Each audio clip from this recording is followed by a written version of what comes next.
ini lanjut ya, saya ingin menanyakan nih, khususnya ke Mang Ustadz Mustamir nih, Mas Dokter. Di bahasan ini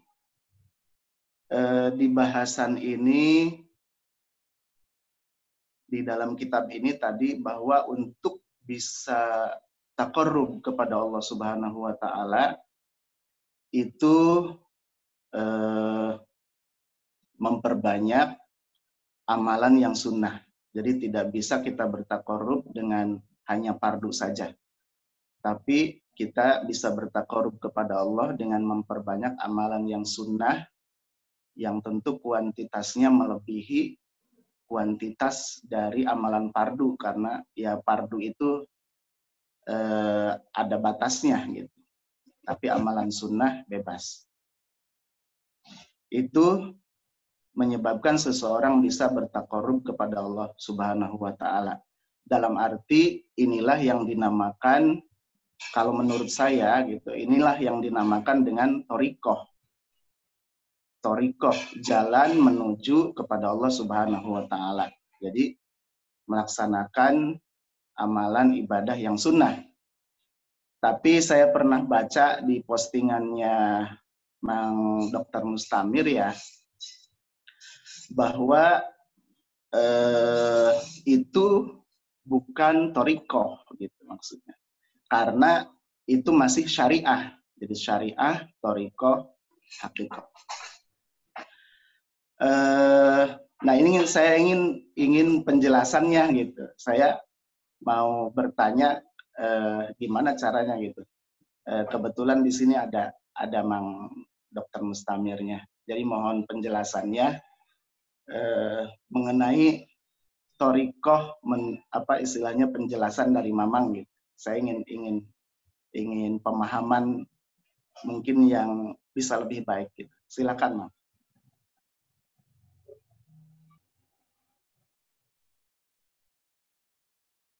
Bentar ya.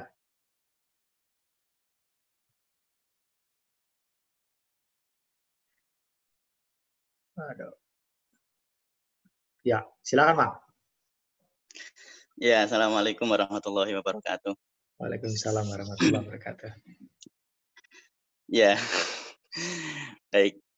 Sebelumnya saya mau mengomentari dulu tentang ketakwaan. Kalau dalam konsep-konsep syariat, memang ketakwaan seperti yang disampaikan tadi ya di dalam Hidayatul Hidayah itu melakukan perintahnya dan meninggalkan larangannya. Tapi kalau dalam konsep-konsep tasawuf itu, ketakwaan itu sebenarnya hakikatnya adalah husnun niyah. Jadi niat yang baik itu sebenarnya konsep tasawuf ya di dalam ketakwaan itu, ketika seseorang sudah memiliki atau menghayati niat-niatnya dengan tulus, itu sebenarnya orang bertakwa. Dan ada lagi konsep ketakwaan kalau dalam ulama Jawa kuno ya. Orang Jawa kuno itu kitab-kitab kuno. Itu kalau membahas ketakwaan itu ya bahasa Jawanya itu pasrah sumarah. Pasrah sumarah itu ketakwaan. Nah, apa yang kita pasrahkan, apa yang kita sumarahkan itu realitas-realitas hidup kita. Itu kita pasrahkan. Makanya kalau di konsep-konsep orang ulama-ulama Jawa kuno itu dia misalnya inna lillahi wa inna ilaihi roji'un. Itu kalau di orang Jawa namanya sangkan paraning dumadi. Disangkan itu asal muasal lillahi ya. Inna lillahi, kita dari Allah. Wa inna ilaihi, paraning. Jadi sangkan itu ya Allah, paraning itu ya Allah. Dumadi itu semua realitas kita. Itu sangkan paraning dumadi. Jadi karena memang begini, kalau di dalam realitas hidup kita, kalau kita memaknai bertakwa itu menjalankan semua perintah dan larangannya, itu dalam realitas menjadi, dalam kehidupan nyata menjadi sangat sulit karena orang itu realitasnya beda-beda. Jadi misalnya kalau seorang PNS, dia bekerjanya pagi sampai siang, ya dia takwanya ya melakukan apa yang wajib bagi dia gitu. Tetapi tidak bisa kita sandingkan atau kita bandingkan dengan orang misalnya seorang kiai yang dia memang sehari-hari di rumah. Jadi tidak bisa misalnya kita memaksa orang karena kamu harus bertakwa, kamu harus sholat duha, pagi harus qobliyah zuhur, ba'diyah zuhur, qobliyah asar dan seterusnya. Kalau kita nanti begitu tentu karena berbeda realitasnya kita tidak bisa memaksakan itu kepada orang lain. Ya, makanya kemudian para ahli sufi mengatakan bahwa namanya ketakwaan itu bukan di level syariatnya, bukan apa yang dilakukan, tetapi apa yang terjadi di dalam hatimu itu namanya ketakwaan. Jadi kalau saya atau misalnya seseorang makan, tetapi di dalam makan dia menghayati, oh ini ada berkahnya Allah, ini luar biasa nikmatnya Allah, maka itu namanya takwa. Karena dia menggunakan makan untuk kesadaran dirinya, keterhubungan dia dengan Allah, itu namanya takwa. Kemudian saya lanjutkan itu tadi tentang Torekoh. Ya. Torekoh itu sebenarnya teknologi batin. Yaitu, jadi Torekoh itu metode batin, bukan metode lahiriah. Kalau metode lahiriah namanya syariat. Kalau Torekoh itu metode batin. Jadi yang terjadi di dalam batin kita, bukan yang terjadi di dalam fisik kita. Gitu. Namanya Torekoh. Nah, tetapi kan seperti saya sampaikan, bahwa Torekoh itu atau hakikat itu bahan mentahnya syariat. Jadi tidak mungkin orang bertorekoh tidak bersyariat, itu tidak mungkin. Karena kalau tidak ada bahan mentahnya, tidak ada produknya. Jadi selalu ada bahan mentah. Jadi bahan mentahnya itu sebenarnya yaitu tadi syariat. Jadi misalnya wirid atau kita sebut zikir. Jadi kalau wirid itu maknanya sebenarnya kehadiran. Jadi kalau aurat, misalnya aurat itu kehadiran kita. Jadi hadir kita di dalam setiap realitas. Jadi itu namanya aurat maknanya sebenarnya. Jadi misalnya kalau saya mandi misalnya.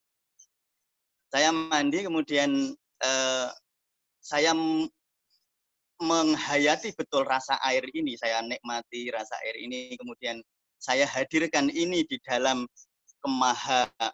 kesasih sayangnya Allah. Lah itu namanya saya wirid.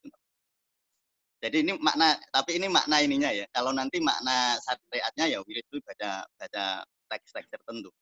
Tapi sebenarnya yang namanya torikoh di dalam wirid itu adalah kualitas batin atau suasana batin, bukan suasana fisik. Makanya tadi kalau di awal tadi disampaikan ada hadis Rasulullah tadi ya, bahwa orang tidak cukup kalau ingin dicintai Allah hanya dengan melakukan yang fardu.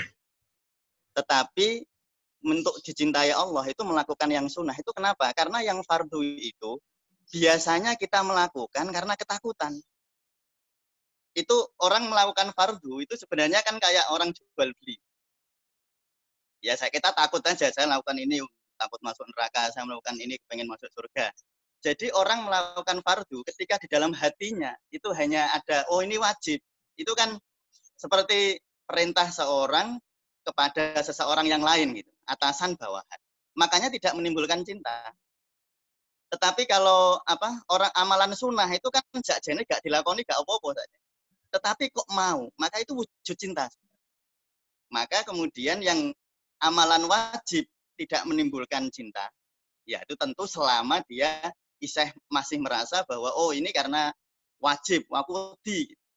Tetapi amalan sunnah itu sakjane nak dilakoni gak apa-apa. Nah, ketika itu dilakukan, pasti itu sebenarnya wujud cinta. Maka saya tuh selalu gini. Jangan pernah transformasikan ibadah-ibadah rohani kita ke hal-hal fisik. Itu berbahaya dari sisi hakikat. Jadi misalnya gini, saya ingin sholat duha, pengen pinter, saya pengen rezeki banyak, saya pengen tahajud karena pengen ini. Kita mau mengkonversikan hal-hal rohani menjadi hal-hal fisik, itu yang disebut menjual agama sebenarnya. Jadi kalau kita mau mengkonversikan hal-hal fisik atau ibadah kita ini kepada hal-hal yang bersifat materi, itu secara hakikat ya. Tentu kalau kita bicara fikihnya ya tentu tidak keliru. Tetapi kalau secara hakikat bagi orang yang ingin wusul, ya kalau istilah dalam tasawuf itu wusul, itu tentu akan menjadi semacam hubunganmu dengan Allah itu hubungan apa? Apakah hubunganmu dengan Allah itu hubungan atasan dan bawahan, atau hubunganmu dengan Allah itu hubungan kekasih dengan yang dikasihi? Nah, tentu itu apa namanya sangat-sangat menentukan perasaan batin kita. Sehingga tadi seperti Mang Ayub tanyakan ya, apakah tadi wirid dan lain sebagainya. Kalau wiridnya, jadi baca wiridnya, baca subhanallah, alhamdulillah, wala ilaha illallah, Allahu akbar, dan seterusnya. Itu tentu itu masih syariat. Tetapi apa yang ada di dalam hatimu ketika membaca itu namanya thariqah. Nah, jadi bacaannya ya, teksnya yang kita baca itu tetap syariat. Tetapi apa yang terjadi di dalam hatimu ketika membaca itu menjadi thariqah. Nah, jadi thariqah itu sebenarnya gini. Nyun sewu ya agak panjang ini. Ada di dalam keilmuan tasawuf yang saya kemarin juga share itu, ada 3 tingkatan keyakinan. Jadi satu ilmu yakin. Ilmu yakin itu gini.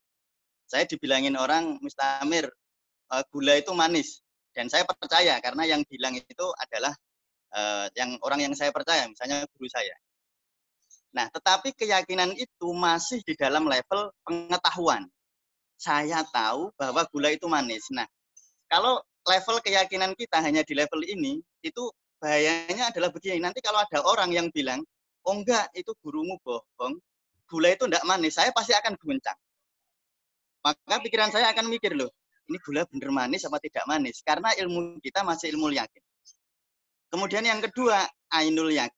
Saya yakin karena saya melihatnya. Misalnya melihat begini, guru saya, kemudian dia minum air yang ada gulanya, dia manis tenan, mau manis beneran ini mirip. Saya melihat bahwa itu manis, maka itu namanya ainul yakin. Yang terakhir adalah hakul yakin, saya sendiri yang minum. Saya sendiri yang minum. Namanya hakul yakin, saya hak yakin betul bahwa gula itu manis. Nah, ketika orang hakul yakin itu tidak goyah oleh realitas. Jadi ada orang misalnya ya, keyakinan yang sudah hakul yakin tidak bisa digoncangkan oleh miliaran orang yang berpendapat berbeda. Karena saya sudah ngerasain sendiri gitu, bahwa gula itu manis. Tetapi kalau hanya ilmu yakin, gampang goncang. Makanya tandanya ya, kalau orang apakah dia di level ilmu yakin, ainul yakin, hakul yakin, itu di dalam kedamaian dirinya yang tidak pernah goncang oleh realitas apapun. Itu namanya, nah perjalanan dari ilmu yakin menuju ke hakul yakin, nah ini perjalanan thariqah. Ini namanya thariqah. Kita menthariqahi keyakinan kita. Jadi kalau kita bilang misalnya bertemu Allah itu rasanya sedemikian nikmatnya, itu nek isih jarene gitu. Kalau masih katanya kalau sholat itu nikmat, katanya kalau ini itu nikmat. Itu ilmu yakin. Tetapi kalau sudah betul-betul dirasakan, nah itu namanya betul-betul ngerasake dhewe atau merasakan sendiri, itu namanya hakul yakin.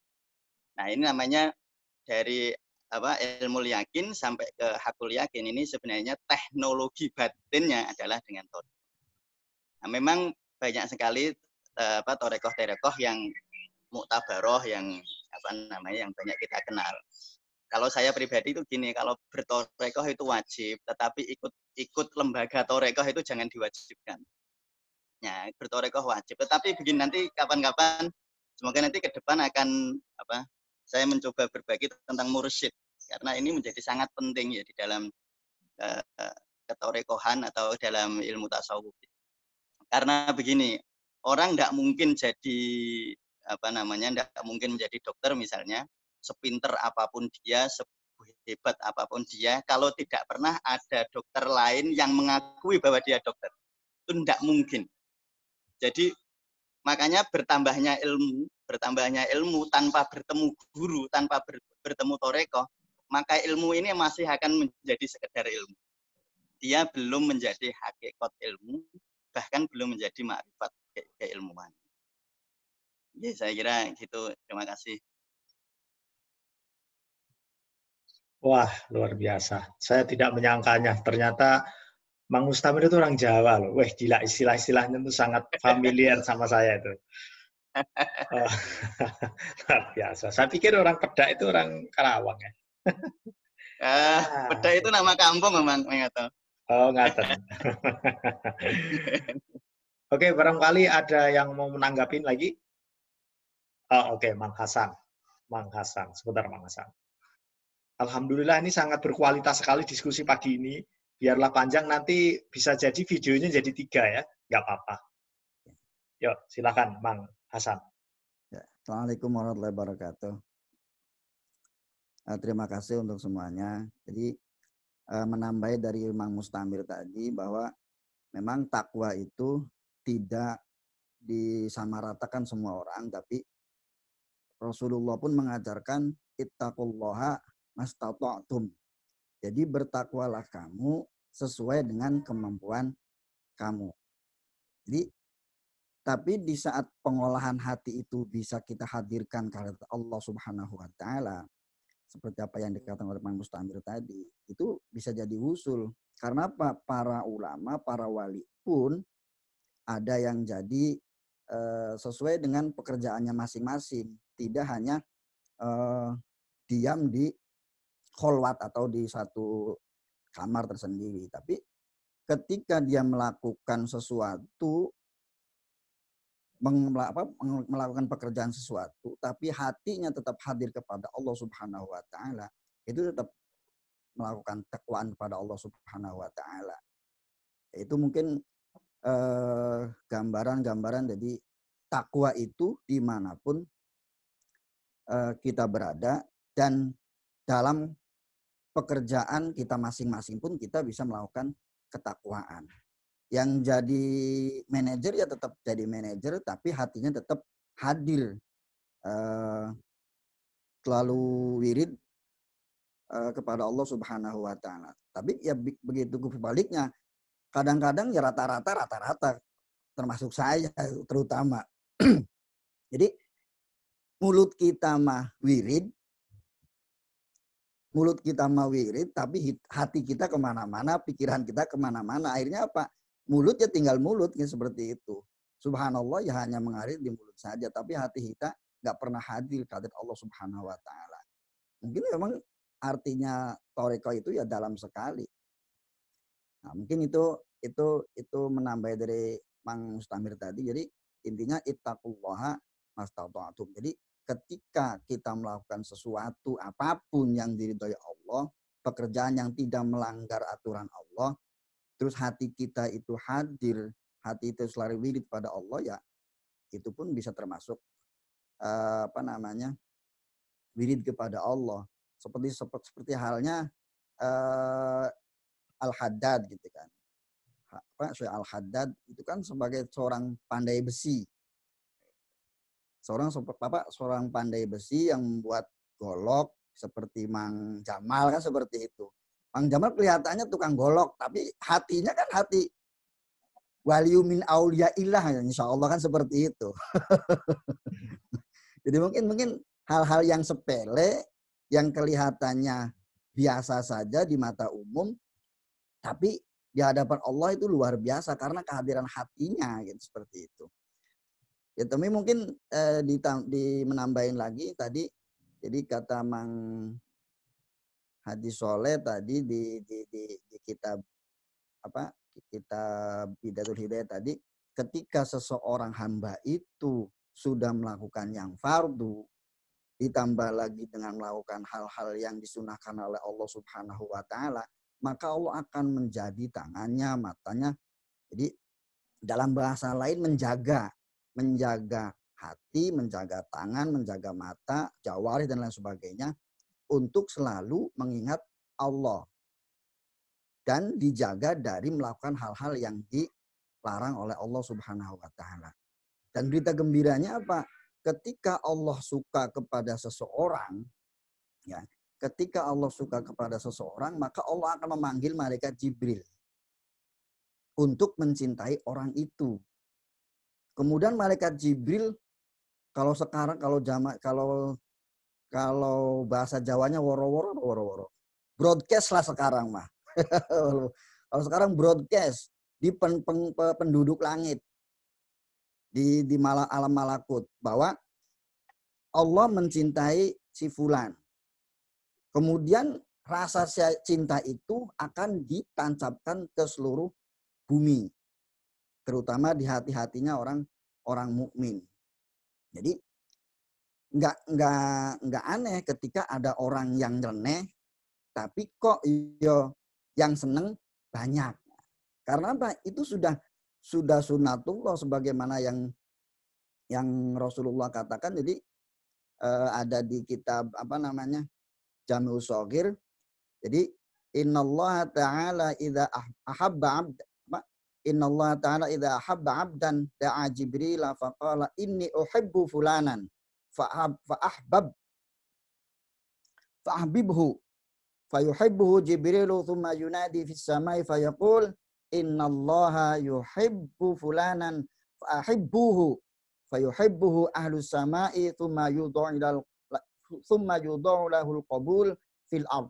Jadi intinya ketika Allah itu sudah mencintai hambanya, bukan hanya dijaga, bukan hanya akan menjadi semua anggota badannya dari luar sampai dalam itu dijaga oleh Allah untuk melakukan hal-hal yang diperintahkan oleh Allah, tapi juga akan dicintai oleh Allah, dicintai oleh malaikat Allah, dan dicintai oleh orang-orang pilihan Allah yang ada di muka bumi. Jadi intinya ketika Allah sudah mencintai seseorang, maka orang itu akan dicintai oleh orang-orang yang ada di bumi. Seperti itu. Kayak seperti halnya wali jadab atau wali majdub lah yang nyeleneh kayak Habib Ja'far dan lain sebagainya. Tapi ya tetap banyak yang seneng gitu. Karena apa? Itu sudah ditancapkan oleh Allah Subhanahu wa taala ke dalam hati-hati orang yang mencintainya. Mungkin itu saja. Terima kasih. Allah a'lam bishawab. Assalamualaikum warahmatullahi wabarakatuh.